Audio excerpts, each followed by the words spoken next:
Hello friends, ನಮಸ್ತೆ. ನಾನಿವತ್ತು ನಿಮಗೆ ಬೇಬಿ ಕೋಚ್ನ ಸಿಂಪಲ್ ಆಗಿ ಹೇಗೆ ಹಾಕೋದು ಅನ್ನೋದನ್ನ ಈ ವಿಡಿಯೋ ಮೂಲಕ ತೋರಿಸ್ತಾ ಇದ್ದೀನಿ. ಮೊದಲನೇದಾಗಿ ನೋಡ್ತಾ ಇರಿ, ಇದೇ ತರ ಬೇಬಿ ಕೋಚ್ನ ನೀವು ಕೂಡ ನಿಮ್ಮ ಮನೆಯಲ್ಲಿ ಟ್ರೈ ಮಾಡ್ಬೋದು. ನಾನು ಕೂಡ ಇನ್ನು ಕಲಿತಾ ಇರೋದ್ರಿಂದ ಈ ರೀತಿ ನಾನು ಬೇಬಿ ಕೋಚ್ನ ಹಾಕಿದ್ದೀನಿ. ಮೊದಲನೇದಾಗಿ ನೀವು ಸೀರೆಯ ಫ್ರಂಟ್ ಪೋರ್ಷನ್ ನ ಓಪನ್ ಮಾಡ್ಕೊಳ್ಳಿ.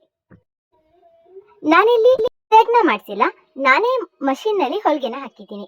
ನೋಡ್ತಾ ಇರ್ಬೋದು ನೀವಿಲ್ಲಿ 1 ಇಂಚಸ್ಗೆ ಅಥವಾ ಅರ್ಧ ಇಂಚ್ಗೆ ನೀವು ಮಾರ್ಕ್ ನ ಮಾಡ್ಕೊಬೇಕಾಗುತ್ತೆ.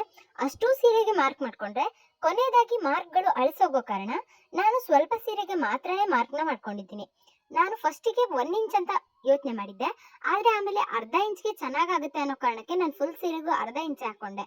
ಆದ್ರೆ ಅರ್ಧ ಇಂಚ್ಗೆ ಬೇಬಿ ಕೋಚ್ನ ಹಾಕೋದಾದ್ರೆ ತುಂಬಾನೇ ಕುಚ್ ಬೇಕಾಗೋದ್ರಿಂದ ನಾನು 3/4 ಇಂಚ್ ಅನ್ನೋದನ್ನ ಡಿಸೈಡ್ ಮಾಡಿ 3/4 ಇಂಚ್ಗೆ ಗಳನ್ನ ಮಾಡ್ಕೊಂಡಿದ್ದೀನಿ. ಇಡೀ ಸೀರೆನೂ ನಾನು ಮಾರ್ಕ್ ನ ಮಾಡ್ಕೊಂಡಿದ್ದೀನಿ. ನೀವು ಕೂಡ ಇದೇ ರೀತಿ ಮಾರ್ಕ್ ನ ಮಾಡ್ಕೊಬಹುದು. ಉಲ್ಟನ್ನ ಈ ರೀತಿ ಇಟ್ಕೊಂಡು ನಾನು ಮಾರ್ಕ್ ನ ಮಾಡ್ಕೊಂಡಿದ್ದೀನಿ. ನೀವು ನೋಡ್ತಾ ಇರ್ಬೋದು, ಸೀರೆ ಫುಲ್ ನಾನು ಈ ರೀತಿ ಮಾರ್ಕ್ ಗಳನ್ನ ಮಾಡ್ಕೊಂಡಿದ್ದೀನಿ. ನಾನಿನ್ನು ಬಿಗಿನರ್ ಆಗಿರೋದ್ರಿಂದ ಈ ರೀತಿ ಸೆಟಪ್ ನ ಮಾಡ್ಕೊಂಡು ಬೇಬಿ ಕೋಚ್ನ ಹಾಕೋಕೆ ಟ್ರೈ ಮಾಡ್ತಾ ಇದ್ದೀನಿ. ನೀವಿಲ್ಲಿ ನೋಡ್ತಾ ಇರ್ಬೋದು, ನಾನು ಪರ್ಪಲ್ ಕಲರ್ ಥ್ರೆಡ್ ನ 20 ಎಳೆಯ ತರ ಮಾಡ್ಕೊಂಡು ಕುಚ್ಗೆ ಇಲ್ಲಿ ಮಾರ್ಕ್ ಮಾಡ್ಕೊಂಡಿರೋ ಜಾಗದಲ್ಲಿ ಹೋಲ್ನ ಮಾಡಿ ದಾರಾನ ಹಾಕ್ತಾ ಇದ್ದೀನಿ. ಇದನ್ನ ಫುಲ್ ಸಣ್ಣದಾಗಿ ಇಟ್ಕೊಂಡು ಗ್ರೀನ್ ಕಲರ್ ಥ್ರೆಡ್ ನಿಂದ ಅದನ್ನ ಲಾಕ್ ಮಾಡ್ತಾ ಇದ್ದೀನಿ. ನಾನಿಲ್ಲಿ ಮೂರ್ ಲಾಕ್ ಗಳನ್ನ ಮಾಡಿ 1 ಇಂಚ್ ಅಥವಾ ಅರ್ಧ ಇಂಚ್ ಅಷ್ಟು ಬಿಟ್ಕೊಂಡು ಕಟ್ ಮಾಡ್ತಾ ಇದ್ದೀನಿ. ಇದನ್ನ ಒಂದೇ ಸಾರಿ ಕಟ್ ಮಾಡೋದನ್ನ ಪ್ರಾಕ್ಟೀಸ್ ಮಾಡ್ಕೊಬೇಕು. ಕೂಡ ಸ್ವಲ್ಪ ತಪ್ಪನೆ ಮಾಡ್ತಾ ಇದ್ದೀನಿ, ಆದ್ರೆ ನೀವಿದ್ನ ಕರೆಕ್ಟ್ ಆಗಿ ಮಾಡ್ಕೊಳ್ಳಿ. ನಾನಿನ್ನು ಬಿಗಿನರ್.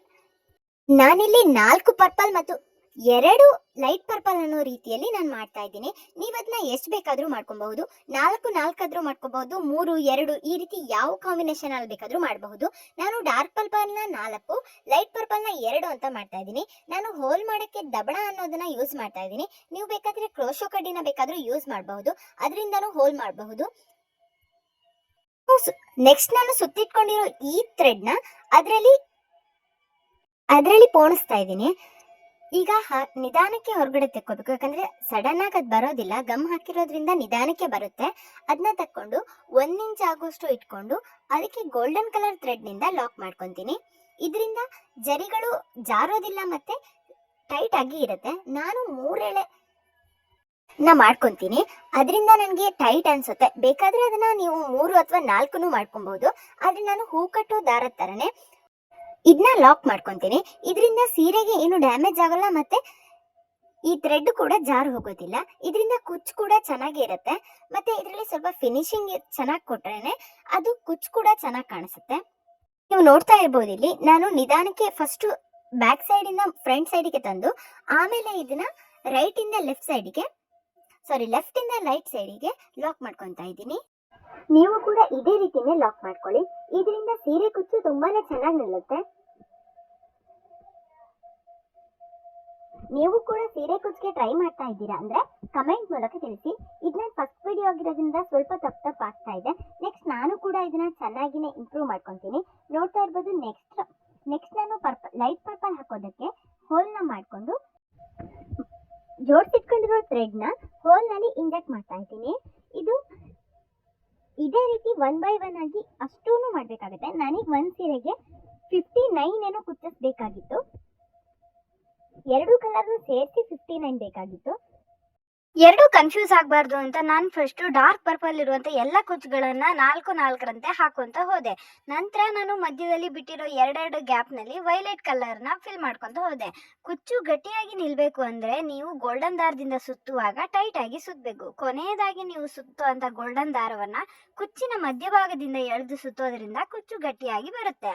ಇದೇ ರೀತಿ ಎಲ್ಲಾ ಕುಚ್ಚುಗಳನ್ನ ಮಾಡಿದ ನಂತರ ವಿಡಿಯೋದಲ್ಲಿ ನಾನು ಯಾವ ರೀತಿ ಕುಚ್ಚನ್ನ ಕಟ್ತಾ ಇದ್ದೀನಿ, ನೀವು ಕೂಡ ಅದೇ ರೀತಿ ಕಟ್ಟಿದ್ರೆ ತುಂಬಾನೇ ಚೆನ್ನಾಗಿ ಬರುತ್ತೆ. ಇನ್ನು ಫಸ್ಟ್ ಟೈಮ್ ಆದ್ರೂ ಕೂಡ ನಾವು ಕೆಲವೊಂದ್ ಕಡೆ ತಪ್ಪು ಮಾಡಿದ್ವಿ ಅನ್ನೋದು ಬಿಟ್ರೆ ತುಂಬಾನೇ ಈಸಿಯಾಗಿ ಚೆನ್ನಾಗಿ ನೀವು ಹೊರಗಡೆ ಹೇಗೆ ಹಾಕಿಸ್ತೀರಾ ಅದೇ ರೀತಿ ಬರುತ್ತೆ. ಅದು ಅಲ್ಲದೆ ಈಗೆಲ್ಲ ಬೇಬಿ ಕುಚ್ಚು ತುಂಬಾನೇ ಟ್ರೆಂಡಿಂಗ್ ಅಲ್ಲಿದ್ದು, ಹೊರಗಡೆ ಅಂಗಡಿಗಳಲ್ಲಿ 250ರಿಂದ 300 ರೂಪಾಯಿ ಸಾಮಾನ್ಯವಾಗಿ ಚಾರ್ಜ್ ಮಾಡ್ತಾರೆ. ಬಟ್ ನಿಮಗೆ ಅಷ್ಟು ಕೊಡೋಕೆ ಇಷ್ಟ ಇಲ್ಲ, ಅಥವಾ ತಾವೇ ಮಾಡ್ಕೊಂಡಿದ್ದ ಕುಚ್ಚುಗಳು ಕೂಡ ತುಂಬಾ ಚೆನ್ನಾಗಿ ಬರುತ್ತೆ, ಹಾಗೆ ಮೆಮೊರೇಬಲ್ ಆಗಿ ಉಳಿಯುತ್ತೆ. ಆದ್ದರಿಂದ ಇದನ್ನ ಕೇವಲ 50ರಿಂದ 60 ರೂಪಾಯಿ ಒಳಗೆ ಮಾಡ್ಕೋಬಹುದು. ಇದಕ್ಕೆ ಹೆಚ್ಚು ಸಾಮಗ್ರಿಗಳು ಕೂಡ ಬೇಕಾಗೋದಿಲ್ಲ. ನಿಮ್ಮ ಸೀರೆಗೆ ತಕ್ಕಂತ 2 ಬಣ್ಣಗಳು, ಹಾಗೆ ಒಂದು ಗೋಲ್ಡನ್ ಕಲರ್ ಥ್ರೆಡ್, ಒಂದು ಸೂಜಿ, ಸ್ವಲ್ಪ ಗಮ್ ಇದ್ರೆ ಸಾಕು. ಇಷ್ಟರಲ್ಲೇ ಆರಾಮದಾಯಕವಾಗಿ ಮನೆಯಲ್ಲೇ ಮಾಡ್ಕೋಬಹುದು ನೀವು. ಅಷ್ಟೇ ಅಲ್ಲದೆ ಇದನ್ನ ಮನೆಯಿಂದಲೇ ಕೂಡ ನೀವು ಬಿಸ್ನೆಸ್ ಮಾಡ್ಬೋದು. ನಿಮ್ಮ ಫ್ರೆಂಡ್ಸ್ ಫ್ಯಾಮಿಲಿಯಲ್ಲಿ ಯಾರಿಗಾದ್ರೂ ಬೇಕಿದ್ರೆ ಈ ಕುಚ್ಚನ್ನ ಕಟ್ಟಿ ನೀವು ದುಡ್ಡಿಗೆ ಬೇಕಾದ್ರೂ ಇದನ್ನ ಸೇಲ್ ಮಾಡೋ ರೀತಿ ಕೂಡ ಮಾಡ್ಕೋಬಹುದು. ಅಷ್ಟೇ ಅಲ್ಲದೆ ಪ್ರತಿ ಸಾರಿನೂ ಅರ್ಧ ಇಂಚು ಅಥವಾ 3/4 ಇಂಚಿಗೆ ಮಾಡಬೇಕು ಅಂತ ಇಲ್ಲ. ನಿಮಗೆ ಇಷ್ಟವಾಗುವಂತೆ, ನಿಮ್ಮ ಮನಸ್ಸಿಗೆ ಇಷ್ಟವಾಗುವಂತೆ ನೀವು ಎಷ್ಟು ಇಂಚಸ್ಸಿಗೆ ಬೇಕಾದರೂ ಇದು ಮಾಡ್ಬೋದು. ಈ ರೀತಿ ಕುಚ್ಚು ಕಟ್ಟೋದು ಕೇವಲ ನಿಮ್ಮ ಕ್ರಿಯೇಟಿವಿಟಿ ಮೇಲೆ ಕೂಡ ಡಿಪೆಂಡ್ ಆಗಿರುತ್ತೆ. ಯಾಕಂದ್ರೆ ನಾವೀಗ 3/4 ಇಂಚಿಗೆ ಮಾಡಿದೀವಿ, ಬಟ್ ನಿಮ್ಗೆ ಏನಾದರೂ ಅರ್ಧ ಇಂಚು ಅಥವಾ 1 ಇಂಚಿಗೆ ಮಾಡ್ಕೋಬೇಕು, ಅಥವಾ ನಾವೀಗ 2 ಕಲರ್ ಯೂಸ್ ಮಾಡಿದೀವಿ, ನೀವು 3 ಕಲರ್ ಯೂಸ್ ಮಾಡ್ತೀರಾ ಅಂದ್ರೆ ಮಾಡ್ಕೋಬಹುದು. ನಿಮ್ಮ ಸೀರೆಗೆ ತಕ್ಕಂತೆ ನಿಮ್ಮ ತಲೆಯಲ್ಲಿ ಯಾವ ರೀತಿ ಐಡಿಯಾ ಓಡುತ್ತಲ್ಲ ಆ ರೀತಿಯಾಗಿ ಮಾಡ್ಬೋದು. ಈಗ ನೋಡ್ಬೋದು ಫೈನಲ್ ಫಿನಿಶಿಂಗ್ ಆಗಿದೆ ನಮ್ಮ ಕುಚ್ಚು. ನಾವು 2 ಕಲರ್ದು ಹಾಕಿದೀವಿ. ನೋಡ್ಬೋದು ಎಷ್ಟು ಚೆನ್ನಾಗಿ ಬಂದಿದೆ ಅಂತ. ಫಸ್ಟ್ ಟೈಮ್ ಟ್ರೈ ಮಾಡಿದ್ರು ಕೂಡ ತುಂಬಾ ಚೆನ್ನಾಗಿ ಬಂದಿದೆ. ನೀವು ಹೊರಗಡೆ ಅಂಗಡಿಗಳಲ್ಲಿ ದುಡ್ಡು ಹೆಚ್ಚು ಅಂತ ಅನ್ಸಿದ್ರೆ ನೀವು ನಿಮ್ಗೆ ಇಷ್ಟ ಬಂದಂತೆ ಈ ರೀತಿ ಕಟ್ಬೋದು. ಇದೇ ರೀತಿಯಾದ ಹೆಚ್ಚಿನ ಹೊಸ ಹೊಸ ಪ್ರಯತ್ನಗಳು, ಟೈಲರಿಂಗ್ ಟಿಪ್ಗಾಗಿ ನಮ್ಮ ಚಾನಲನ್ನು ಸಬ್ಸ್ಕ್ರೈಬ್ ಮಾಡಿ ಸಪೋರ್ಟ್ ಮಾಡೋದನ್ನ ಮರಿಬೇಡಿ. ಜೊತೆಗೆ ನಮ್ಮ ಮೊದಲ ಪ್ರಯತ್ನಕ್ಕೆ ನಿಮ್ಮ ಸಹಾಯ ಸಹಕಾರ ಹೀಗೆ ಇರಲಿ ಅಂತ ಕೇಳ್ಕೊಂತ, ಇದೇ ರೀತಿ ಹೆಚ್ಚಿನ ಮಾಹಿತಿಗಾಗಿ ನಮ್ಮ ಚಾನಲನ್ನು ಸಬ್ಸ್ಕ್ರೈಬ್ ಮಾಡೋದನ್ನ ಮರಿಬೇಡಿ. ಧನ್ಯವಾದಗಳು.